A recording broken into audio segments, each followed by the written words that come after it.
Espero que se encontrem todos bem neste início de semana. Se isto funciona. Okay. Então, como já podemos ler, hoje temos aqui um tema que nos é muito familiar. O outro é sempre o errado. Então, se calhar iríamos começar por analisar a origem da palavra, a origem etimológica da palavra erro. Então, deriva do latim, da palavra error, oris, quer dizer, a ação de vaguear, indecisão, ignorância, ilusão, engano, perder-se, andar sem destino e cometer uma inadequação. Ora, então, uma pessoa erra até acertar. Nós não estamos nem sempre errados, nem sempre certos. Mas a partir do momento em que acertamos, se calhar já temos uma responsabilidade acrescida por voltar a cometer o mesmo erro. Então, erramos até acertar e as pessoas perdem-se ou perdemos-nos até encontrar o caminho certo. Daí o sentido de cometer um erro. Portanto, que errar é humano, já todos nós sabemos, não é? Todos erramos e todos vamos continuar a errar. A ignorância só prevalece até conhecermos a verdade, não é verdade? O erro é inédito, é considerado evolução. Temos de ter esta consciência. O erro repetido é considerado negligência. O objetivo principal desta apresentação, então, é mostrar como a doutrina espírita convida-nos sempre à consciência e à reflexão sobre as nossas próprias atitudes. Sobre as nossas próprias limitações, mas também tem como papel fundamental o de nos lembrar do nosso potencial, ou seja, perceber, termos consciência onde estivemos, onde estamos e para onde pretendemos ir. E conscientes desta responsabilidade, eu diria até mais que isso, dessa liberdade, porque nós temos um papel fundamental na escolha das nossas decisões. Cabe a cada um decidir o que é que está disposto a fazer para se tornar a melhor versão de si mesmo. A doutrina espírita ajuda-nos então a compreender a importância da evolução, não só do ponto de vista material, porque todos nós temos os nossos projetos, as nossas ambições, quer na família, no trabalho, na escola, no dia-a-dia, mas sobretudo consciencializa-nos para a importância da evolução espiritual, que é também algo que nós devemos ambicionar de forma firme e consciente. E então como é que isto se faz? Aprendendo, não é? Que é o que nós estamos aqui a fazer, sempre. O conhecimento revela-se a maior ferramenta de todos os tempos e mais que nunca no tempo em que vivemos. Não é? Porque nós começámos com a agricultura, a roda, depois a agricultura, etc, etc. Agora é o conhecimento. Através do estudo, através de experiências, através da vida, das vidas.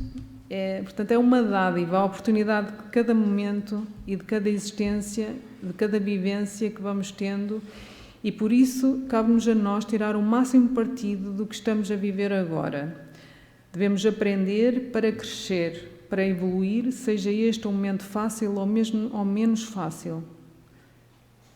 Temos que ter sempre, é fundamental ter a capacidade de retirar o melhor de cada situação.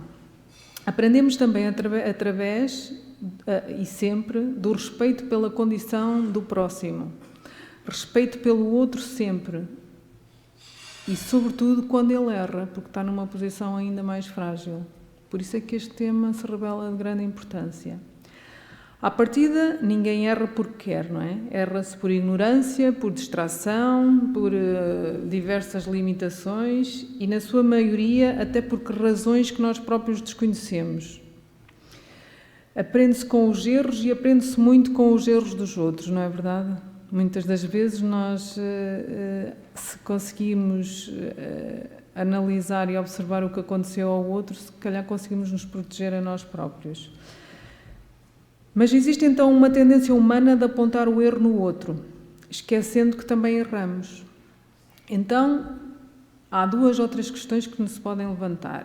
Porquê é que cuidamos dos erros alheios e não cuidamos dos nossos? A maior parte das vezes nós sabemos apontar os erros dos outros, mas não conseguimos ver os nossos. Como é que somos tão severos com as falhas alheias e conseguimos desculpar, na sua maioria, sempre as nossas? Não é? Há sempre uma desculpa para os nossos erros. E como é que ficamos tão indignados ao perceber os defeitos do outro e sentimos-nos injustiçados quando nos apontam os nossos próprios defeitos? E alguns até temos consciência deles, mas custa-nos a aceitar. Parece então que existem aqui 2 pesos e 2 medidas, correto? Então, a afirmação ou o sentimento, o outro é sempre o errado, reflete uma perspectiva de julgamento e de crítica, não em relação a nós, mas em relação aos outros, onde se entende a ver as falhas e os erros alheios sem considerar as próprias limitações, quer de quem julga, quer de quem erra. É verdade, não é? Mas o defeito ou o erro do outro pode ser também o meu ou o nosso, não é? E às vezes até pode ser só nosso ou só meu, não é? Às vezes nós apontamos o erro do outro, mas não há erro nenhum no outro, há em nós. Há uma história que se calhar vocês já todos conhecem, em que um casal que vivia numa casa onde tomava o pequeno almoço todos os dias, não é? Em frente a uma janela envidraçada, e olhava para a rua e via a vizinha da frente a estender a roupa antes de ir para o trabalho, todos os dias de manhã. E a esposa, não é? Porque nós mulheres gostamos sempre de fazer estas observações, começou por dizer ao marido: como é que é possível acabar de lavar a roupa e estendê-la tão suja? Será que não vê que ela está suja? E assim sucessivamente, até que num dia de sol, ela, faz uma crítica positiva e diz: olha, finalmente a nossa vizinha estende a roupa branca como deve ser. E o marido diz-lhe então: não, ela provavelmente não fez nada diferente, eu é que lavei o vidro da nossa janela. Portanto, julgar é fácil, não é? É preciso perceber quais são as causas. Todos temos as nossas próprias experiências e os nossos próprios desafios, cujas razões nos são íntimas e, conscientes ou não, esses desafios existem e apresentam-se como um propósito maior para cada um. E só o entendimento, a empatia, o respeito, a aceitação vão permitir que avance para o tal crescimento espiritual que é almejado por todos nós. Em vez de apontar o dedo, a espiritualidade sugere que se deve olhar para dentro de nós mesmos. Primeiro, olhar para dentro, reconhecer as nossas imperfeições, buscar o aperfeiçoamento e compreensão do próximo, promovendo assim a harmonia e o amor entre os demais, que acho que é o principal objetivo da nossa existência. Então, julgo que toda a gente conhece esta passagem, uma célebre passagem de Jesus, quando diz: não julgueis, a fim de não seres julgados, porque sereis julgados conforme houverdes julgado os outros. Empregar-se-á convosco a mesma medida de que vos tenhais servido para com os outros. Isto está no Evangelho de São Mateus. Então, não julgueis para não seres julgados. Portanto, sabemos que se há algo que coloca todos os seres humanos numa condição de igualdade, é a sua subjetividade, que nós todos somos diferentes, não? Todos diferentes, todos iguais, não é?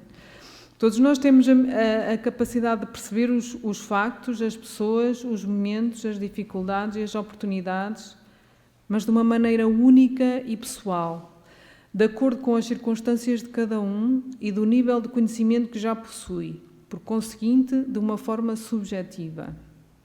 A minha verdade, com certeza que é diferente da verdade alheia e do meu vizinho e dos meus amigos e etc.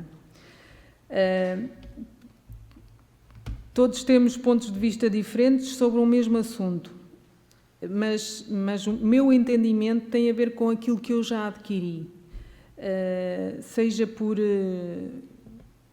Este conhecimento pode ser feito por diversas formas, seja por, aquilo que estamos a fazer agora, não é? O estudo, as experiências, as vivências, as diversas existências, tudo conta. A subjetividade E o facto de sermos diferentes uns dos outros é um traço que nos caracteriza a todos. É da natureza do ser humano, certo? Torna-se então nato que julgar é algo natural no ser humano. Mas se a percepção é uma característica humana e julgar é a sua consequência natural, por que será então que Jesus a condenou dizendo para não julgarmos, ou seja, para não exercermos algo que à partida é natural em todos nós?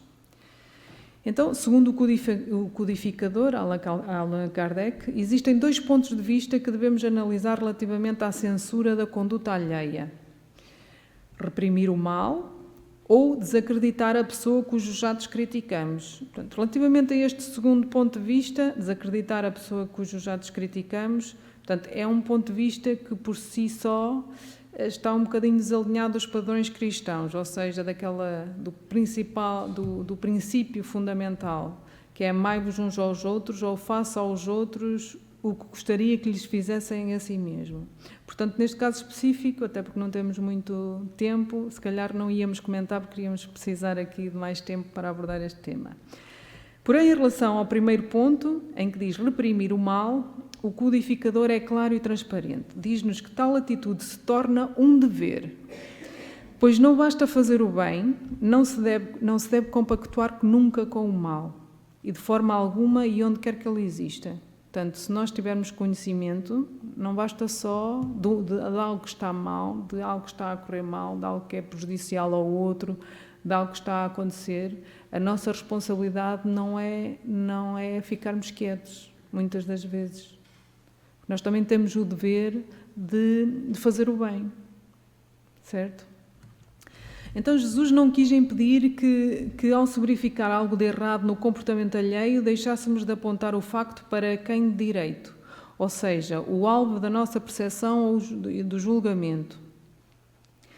Quanto a este aspecto, lembramos de mais um dos ensinamentos de Jesus neste sentido, quando disse: ora, se teu irmão pecar, vai e repreende-o entre ti e ele só.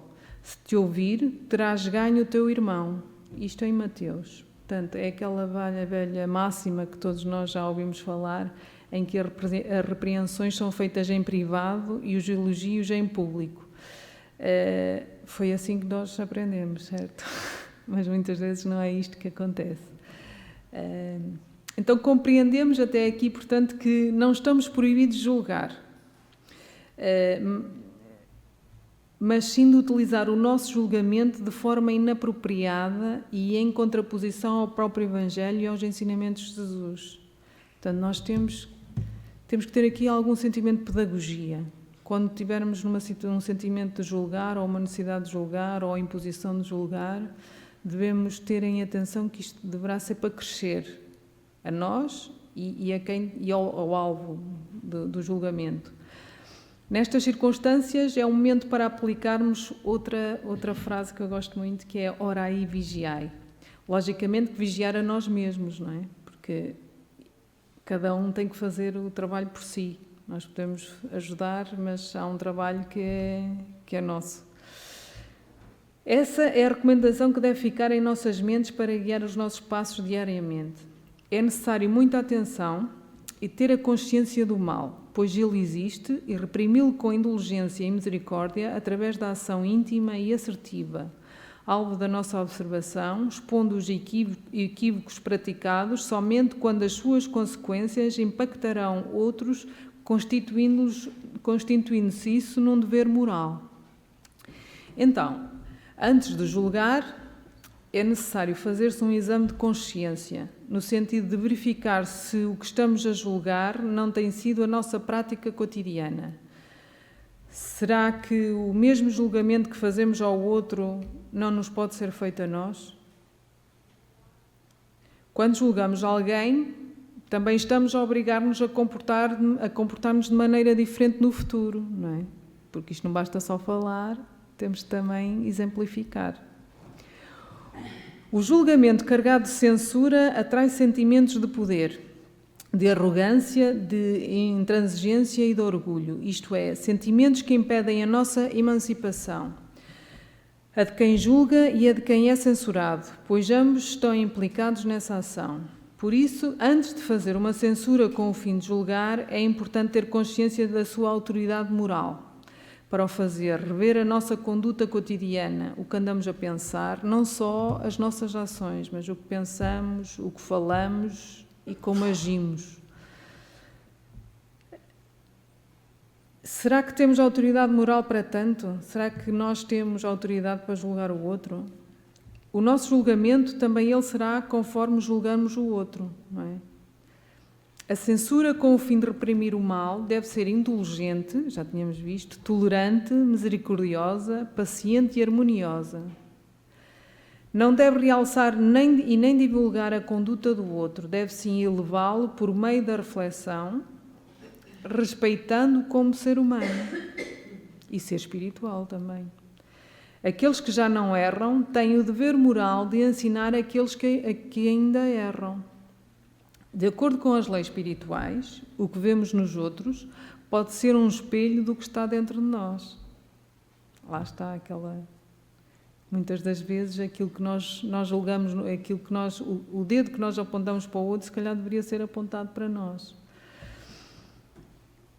Quando acreditamos que o outro é sempre o errado, podemos estar a projetar as nossas próprias dificuldades ou críticas. Esta visão pode impedir que se aprenda com as experiências e até nos impede de cultivar a empatia. Além disso, as leis espirituais ensinam-nos sobre a importância do perdão e da aceitação. Conhecer que todos nós estamos num processo, ter consciência e reconhecer que todos nós estamos na mesma plataforma, no mesmo nível e num processo de crescimento, ajuda-nos a ver os outros com mais compaixão, em vez de julgá-los como errados. Há sempre circunstâncias que nós desconhecemos e que são próprias da outra pessoa e que são igualmente tão válidas quanto as nossas. Assim, ao mudarmos a nossa perspectiva, podemos promover relacionamentos mais saudáveis e harmoniosos. Apontar o dedo ao outro é um dos hábitos mais frequentes na nossa conduta, é ou não é? E nós nem nos apercebemos disso. Responsabilizar os outros pelas nossas falhas é ainda mais perigoso.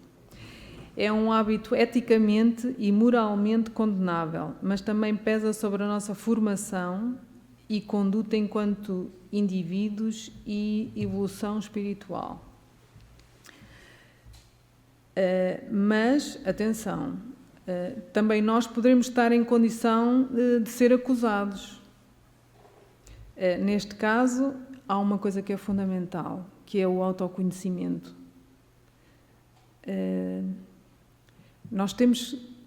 Se nós soubermos quem nós somos, nenhuma crítica nos abala. Porque ou ela é verdade, e nós aí vamos ter que refletir, olha, se é verdade vou ter que aceitar, vou mudar ou não, é uma decisão minha. Ou é mentira, olha, isto não me diz respeito a mim, portanto vou pôr de lado, vou seguir em frente. Mas é preciso termos autoconhecimento e conhecer-nos para isso. Então, da próxima vez que alguém pensar em apontar o dedo para o outro por um erro seu, lembre-se, toda a gente erra. E o meu erro, o teu erro, o erro de cada um não é aquilo que nos define como ser humano, ou como ser espiritual, ou como indivíduo. Até porque o erro ensina-nos a ser e a fazer melhor. Portanto, esta sociedade em que vivemos, o erro é altamente penalizador e até castrador. E limitante, é muito limitante. Mesmo nos jovens, errar é algo que é destroçador. E quando não se tem estrutura para perceber que errar é humano e errar é uma construção, faz parte da construção, é limitante. Então é necessário perceber que o erro faz-nos refletir sobre as nossas falhas. Lá está. Faz-nos refletir sobre o que somos. Entender as suas causas e corrigir o caminho a seguir também é importante, porque faz-nos parar. Muitas das vezes a nossa consciência eleva-se quando na dificuldade e no erro. Errar é o que nos leva a aprender, a acertar e a aperfeiçoar. Até porque o erro inédito, espontâneo, digamos assim, é evolução, mas o repetido já se torna uma negligência, não é? Erra-se a primeira, à segunda só erra quem quer, mas à terceira já é mais complicado. Portanto, não nos devemos agarrar a qualquer um dos erros que cometemos no passado. Vamos inspirar-nos no perdão, no amor, aceitar e continuar, avançar, acima de tudo avançar, com a convicção dos nossos propósitos, desde que de acordo com as leis divinas. Não devemos ficar agarrados a algo que não sabíamos fazer diferente, não é? Partindo desse pressuposto. Então, encontrei uma frase muito interessante que transcrevi para aqui, em que o autor dizia: faça o seu melhor nas condições que tem hoje, para que amanhã, quando tiver o privilégio de ter acesso a condições melhores, possa fazer melhor ainda. Nós temos sempre desculpas, não vou mudar porque preciso, até na própria casa, agora não faço isto porque quero mudar ali, quero fazer umas obras e não vou mudar porque depois fica mais direitinho, não quero. Não, é agora, porque depois já passou. A tentativa e o erro são a essência da vida, porque é errar que nós aprendemos, é tentar, é experimentar, é que nós aprendemos. Então, errar faz parte do nosso processo evolutivo, isso não há dúvida nenhuma. Então, nós não nascemos como uma obra perfeita e acabada, nascemos sim como se de uma obra em bruto se tratasse, para que nos possamos construir e munir de conhecimento e assim um dia chegarmos a ser a tal obra perfeita. Neste processo, o que é decisivo é aprender e continuar. As oportunidades serão muitas, tantas quantas necessárias, havendo erros que com certeza que vão existir, nossos ou dos outros, responsabilidade nossa ou dos outros, não interessa. Teremos sim a responsabilidade e o cuidado de não repetir e de crescer com eles, tirar o melhor partido de cada situação, mesmo que ela seja dolorosa. E sempre que possível fazer crescer quem se cruza connosco, ensinando aquilo que já fazemos bem. Este é que é o nosso dever moral. Nós já chegamos aqui, mas por si só não chega. Também é preciso ser caridoso, generoso com aqueles que ainda não chegaram onde nós estamos. Então, mais uma frase que eu gosto muito que Jesus nos deixou: amar ao próximo como a si mesmo. É a expressão mais completa da definição de caridade e acho que se aplica aqui na perfeição, porque isto não é só apontar o dedo, também temos a responsabilidade de olhar pelo outro. Então, o erro não define a pessoa que somos. Obviamente que ele incomoda, traz consequências, atrasa processos, mas também nos ensina a fazer mais e melhor. É algo construtivo. E eu estou mesmo a terminar, e é uma frase que eu encontrei, que é da Madre Teresa de Calcutá, que nos diz assim: quem julga as pessoas não tem tempo para amá-las. Então, sempre que pensar em julgar, é fundamental amar, que também é responsabilizar e ensinar, perdoar, que também é esquecer e avançar, e aceitar, que também é acolher e, sobretudo, continuar. Não ficarmos presos àquilo que nos destabilizou, à limitação de termos errado, ao peso na consciência. É seguir em frente, porque isto nunca acaba. Então, eu termino por aqui hoje.